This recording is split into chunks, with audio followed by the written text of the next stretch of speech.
As football fans, I think sometimes we take quarterback stability for granted. Especially when you get a decade plus of elite quarterback play, it's hard to imagine what it's like for certain teams to go long periods of time without a constant starter under center. And while it's the norm for the ever-revolving quarterback carousel for some teams, it just isn't like that for others. But for any team with a generational quarterback who suddenly decides to retire in his prime, it's never easy to recover from.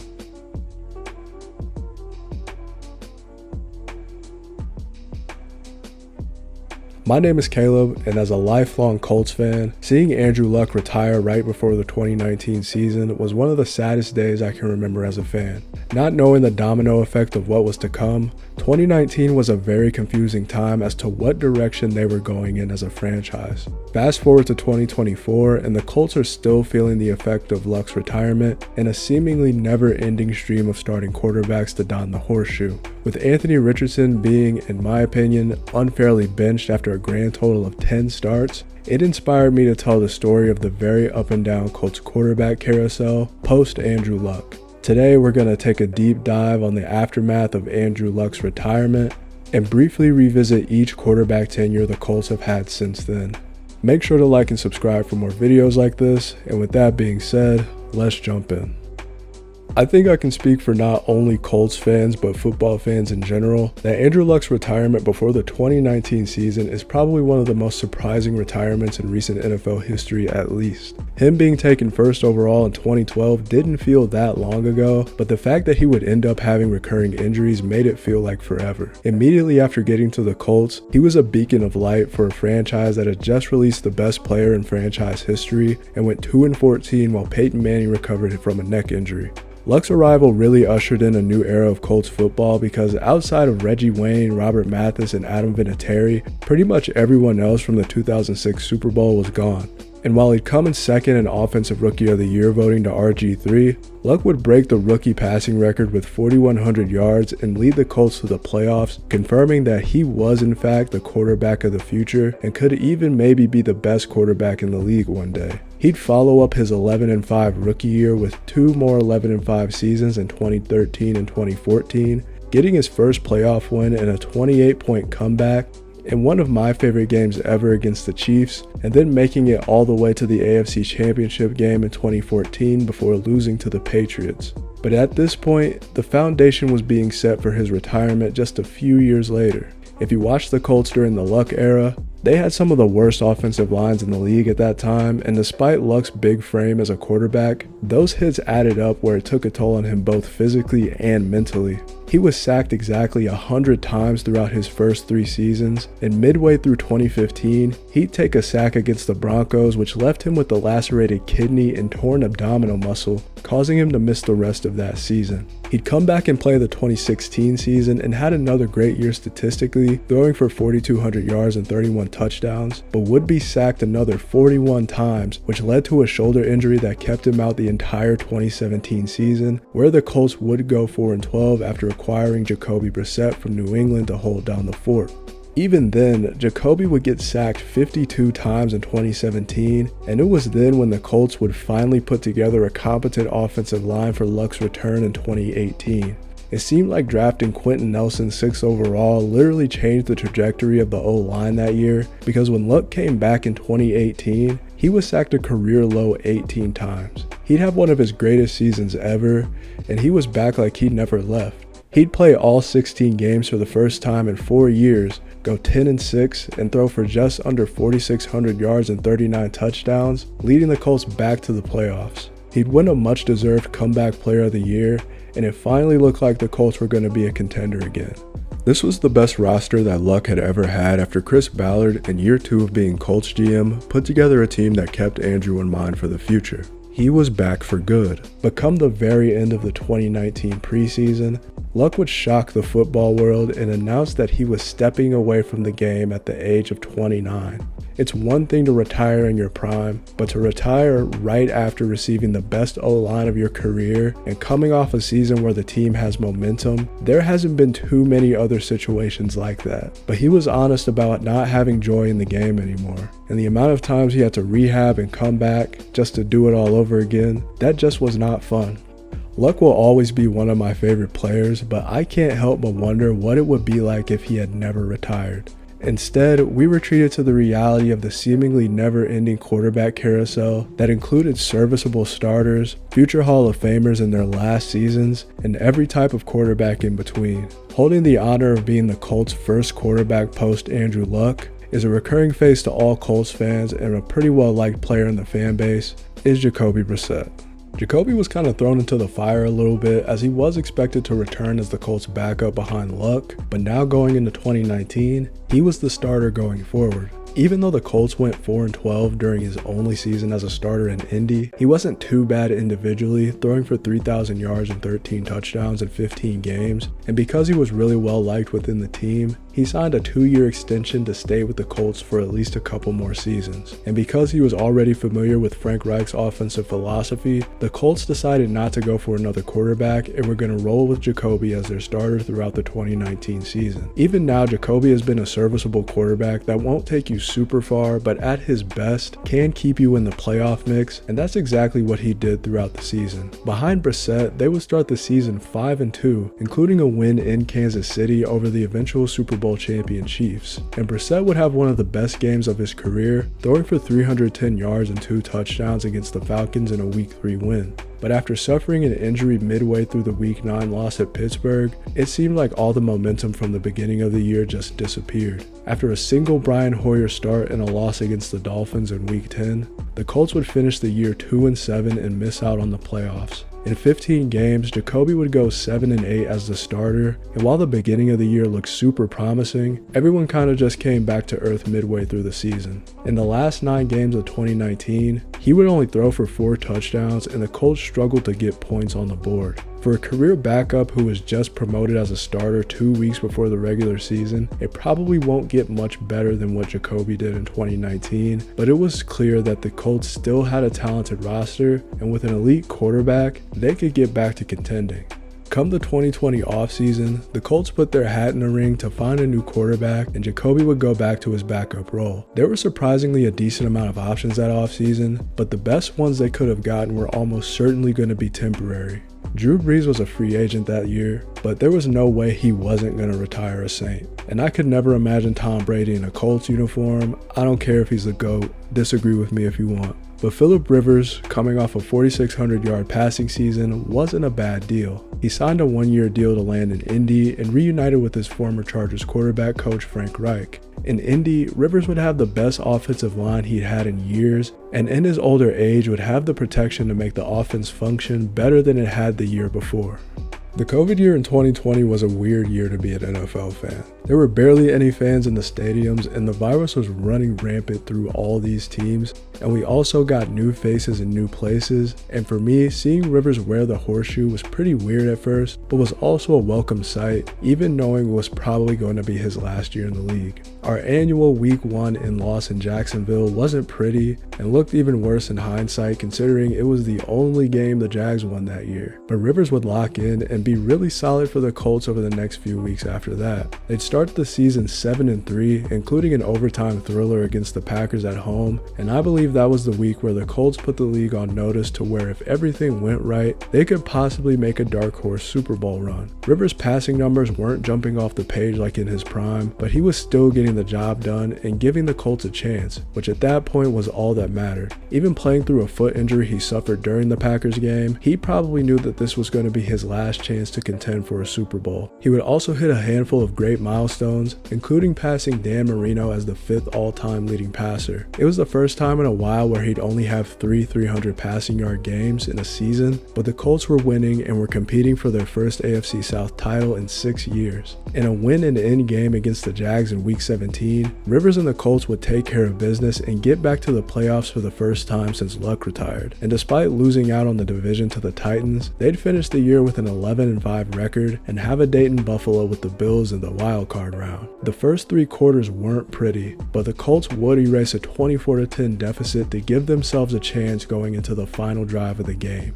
Rivers led the comeback with 2 fourth-quarter touchdown passes, and the Colts got one more chance on a Hail Mary as time expired, down 27-24. On what would be his final pass in the NFL, the Bills' secondary would knock it down and Buffalo escaped to move on.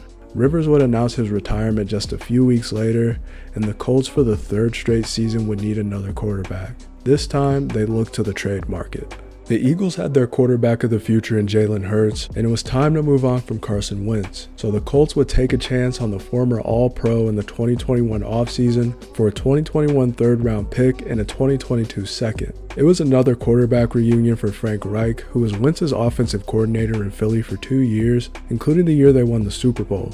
Wentz was arguably at his best when Reich was at the helm of an offense, and there was hope within the Colts fan base that maybe he could show flashes of what he was before his ACL tear just a few years earlier. The Colts, coming off of a playoff loss in 2020, returned most of the roster and looked to continue the momentum that they had the year before, but it was going to be an adjustment going from the gunslinging Rivers to the more erratic and sometimes questionable decision-making Wentz. An 0-3 start started to raise questions on whether the Wentz trade was worth sending 2 valuable picks to fill in the offseason. After finally getting a win in Week 4 in Miami, they'd lose a game they probably should have won in Baltimore on Monday Night Football, but Wentz had his best game as a Colt and threw for 402 yards and 2 touchdowns on a 71% completion percentage. There was something there if the Colts knew how to unlock that potential, but turns out it wasn't at the quarterback position, but in the backfield. Jonathan Taylor would carry this Colts offense on his back in what would be a first-team All-Pro season. As long as Wentz could game manage effectively, the Colts could get back to the playoffs. After a 1-4 start, Wentz and the Colts would turn their season around. They're 7-6 by the time of their bye in Week 14, but in their first game back after the bye against New England,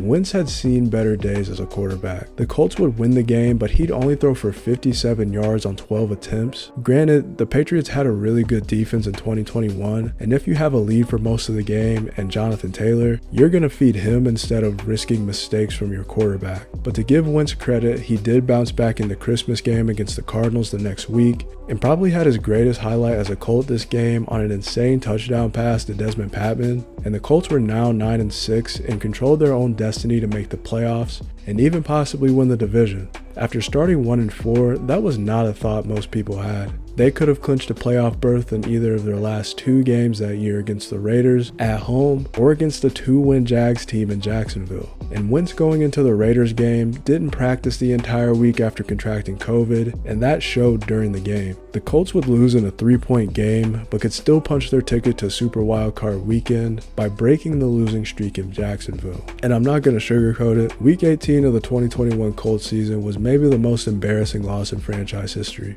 Worse than the Super Bowl, worse than the Vikings loss the next season, and we'll get to that in a second, but a blowout loss to the worst team in the NFL in a game where you could have gotten into the playoffs. There's not many situations that compare. The 2021 Colts had 7 total Pro Bowlers and 5 guys who made All-Pro teams just to go out like that. One day I want to make a video specifically on this game, but after this game, it was pretty clear that Wentz wasn't going to be the long-term starter. While I agree that you can't place all the blame on him for this game or the season in general, it just didn't work out with Carson and Indy. Without hesitation, Wentz was traded to the Commanders in the 2022 offseason, and the Colts would search elsewhere for their next quarterback. For almost 4 seasons now, the Colts felt as if they were just a quarterback away from being contenders again. But a former MVP and his old team had mutually agreed that it was time to part ways. One of the last remaining old school quarterbacks in the league, Matt Ryan could have a similar effect on the Colts that Philip Rivers had just a few years earlier. The Colts would place another band-aid on the quarterback situation and trade for a 36-year-old Matt Ryan for a 2022 third-round pick. The Colts hadn't won a Week 1 game since 2014, and against a pretty bad Texans team with Matt Ryan, they were finally going to break that losing streak. Ryan, in his first outing with anyone but the Falcons, would throw for 352 yards, a touchdown, and a pick, and the Colts would actually end the losing streak. Technically. The game ended in a 20-20 tie. Granted, the Colts did have a bad kicking performance from Rodrigo Blankenship, which didn't help, but the Ryan era would begin with the rare NFL tie. And if you could take anything good from that Week 1 game, you could pretty much forget about it after the Week 2 loss in Jacksonville. The Colts were shut out 24-0. Ryan threw 3 picks and was sacked 5 times. Not only did Father Time look like it was finally catching up to Matt Ryan, but the Colts' offensive line completely regressed and would stay that way for the rest of the year. The Colts would somehow hand the Chiefs one of their 3 2022 losses on a game-winning drive from Matty Ice that did get admittedly extended by a Chris Jones unsportsmanlike penalty, but that game for the Colts was unfortunately fool's gold and what would end up being one of the worst Colts seasons of my lifetime. Looking back on it now, there were some pretty funny and genuinely absurd occurrences throughout the season, like possibly the worst Thursday night game of all time where the Colts did win 12-9 in overtime,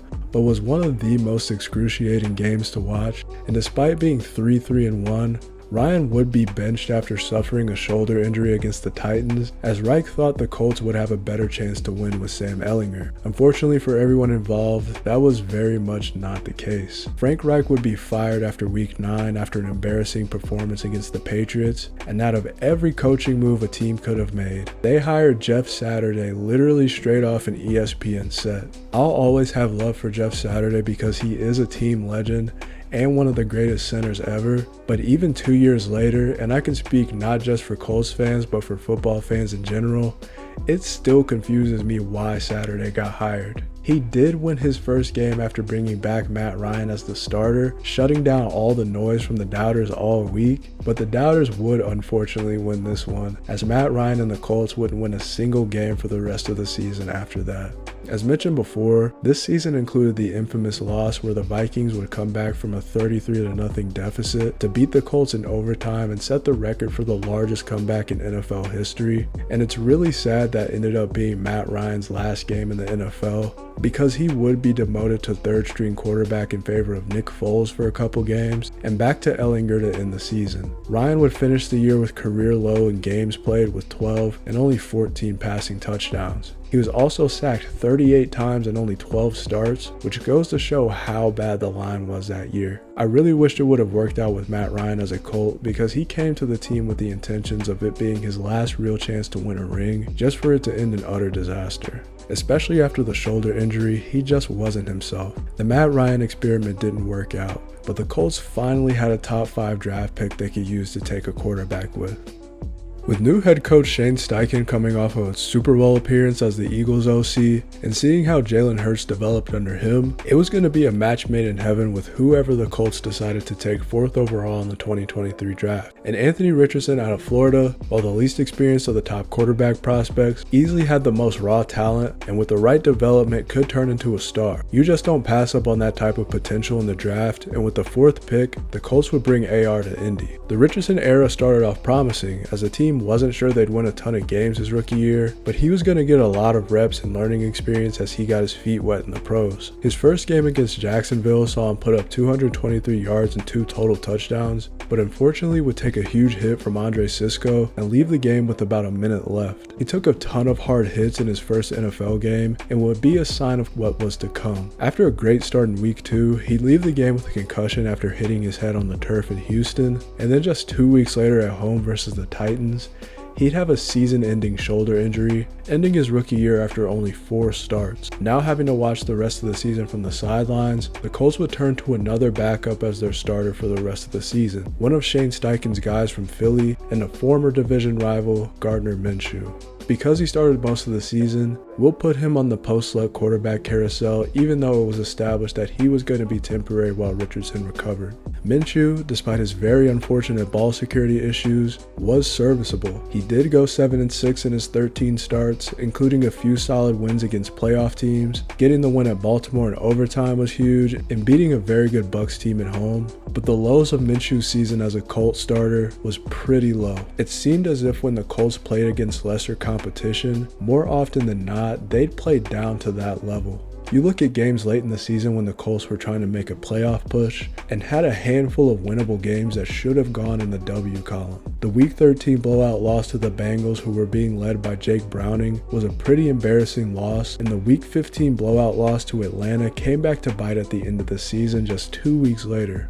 The most infamous game of the short-lived Minshew era was Week 18 versus the Texans, in a game that got flexed to a Saturday night primetime slot. Both teams 9-7 for the AFC South title, a home playoff game, and the loser's season was over. Down 14-6 at halftime, the Colts would start to shake back behind a 49-yard Jonathan Taylor touchdown to tie the game, and it was a defensive slugfest for the rest of the game, but with 6 minutes left, Devin Singletary would give the Texans a 6-point lead with just over 6 minutes left in the fourth. With one last chance to save the Colts season, it was time to put together a potentially game-winning drive. Starting at their own 25, Minshew would connect with Josh Downs for a 28-yard gain, and then let Jonathan Taylor do the rest to use the clock and get them down the field. After using over 5 minutes of game time, the Colts found themselves at Houston's 15, facing a 4th and 1.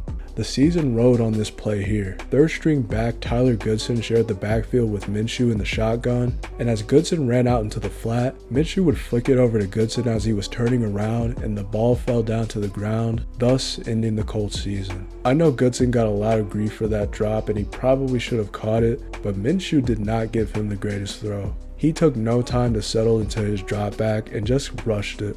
Another 9-8 season, and another missed opportunity to make the playoffs. But Anthony Richardson was going to be back next year. And if he could stay healthy, maybe this time we could finally see the Colts' long-term starter in action for a full season.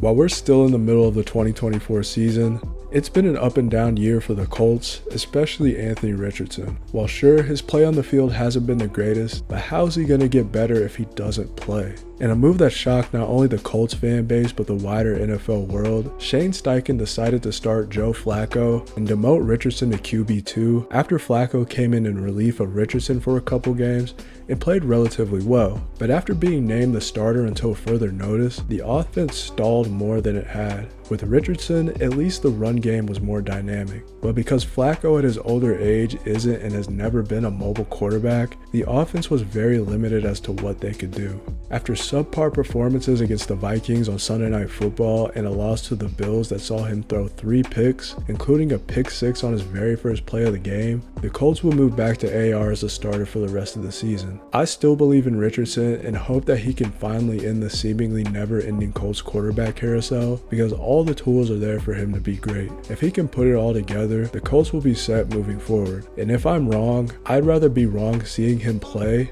than sitting on the bench after only 10 career starts. I've seen way more quarterbacks wear the horseshoe than I would have ever thought after growing up with Peyton and Luck, but that's the NFL, and the rest of the 2024 season will be huge going into the future for Richardson and the Colts franchise. And quick update, in Anthony Richardson's first game back as a starter after being benched, he put together his best game as a Colt. With 307 yards and 3 total touchdowns against the Jets, this game is going to be huge going forward and hopefully something to build on. He genuinely looked like he had something to prove, and those 2 fourth-quarter touchdown drives, including the game winner with less than a minute to go, is going to instill confidence within the team that he can be the guy going forward. But I hope you enjoyed this one. Obviously, recent events with the Colts inspired this output for me, but let me know in the comments if your team has had to endure long-standing quarterback carousels, and if and when you think that'll be over in the near future. My name is Caleb. If you want to support the channel, please like and subscribe, and I'll catch you on the next one.